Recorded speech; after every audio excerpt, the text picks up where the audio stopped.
En l'espace de seulement 12 jours, c'est 8 morts enregistrés au Cameroun pour ces cas connus relevant des crimes dits passionnels. Mentum Wambo, professeur de PCT en service au lycée bilingue de Mokolo, est froidement assassiné par son époux le 12 avril 2023 au cours d'une dispute conjugale. Après avoir égorgé son épouse, l'instituteur Mentum, par ailleurs directeur de l'école publique bilingue de Mboa, groupe 1, est évacué à l'hôpital de Maroua après avoir tenté de se suicider. Une scène similaire à celle de Nangué-Boko, où toute une famille est atrocement massacrée par un individu amant de la patronne des lieux. Et si les faits sont avérés, l'auteur de cet autre crime passionnel se serait donné la mort dans une cellule à Yaoundé. Des clichés horribles de plus et de trop qui ne trouvent d'explication qu'auprès des psychologues. On a des personnes qui grandissent dans un environnement familial qui n'est pas sain.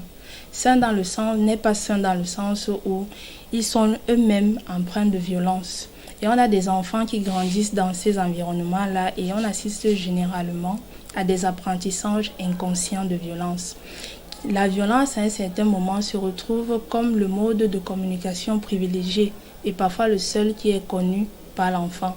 Et il faut dire que cet enfant-là qui est enfant aujourd'hui sera l'adulte de demain.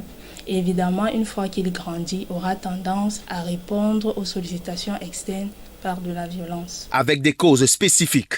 Les violences au sein d'un couple sont la plupart du temps dues à des problèmes communicationnels. Il faut aussi dire que dans l'éducation, on ne nous apprend pas comment vivre en couple.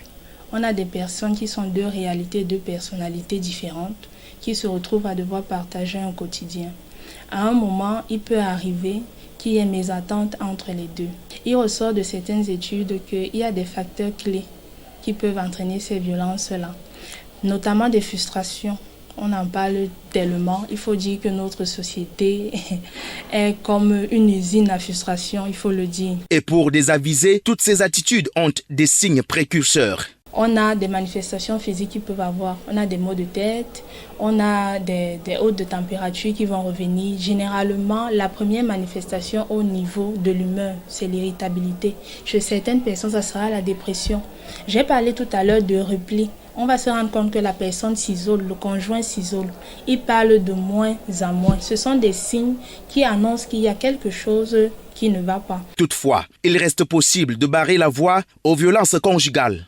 On a des enfants qui, en âge scolaire, présentent certains signes de troubles d'attachement qui, lorsqu'ils sont détectés à temps par des personnes qui sont formées pour cela, on peut éviter d'arriver à des extrêmes comme celle-là au niveau de l'âge adulte. Et comme le disent les sages, ces cas peuvent être évités si et seulement si chaque maillon de la société joue véritablement son rôle.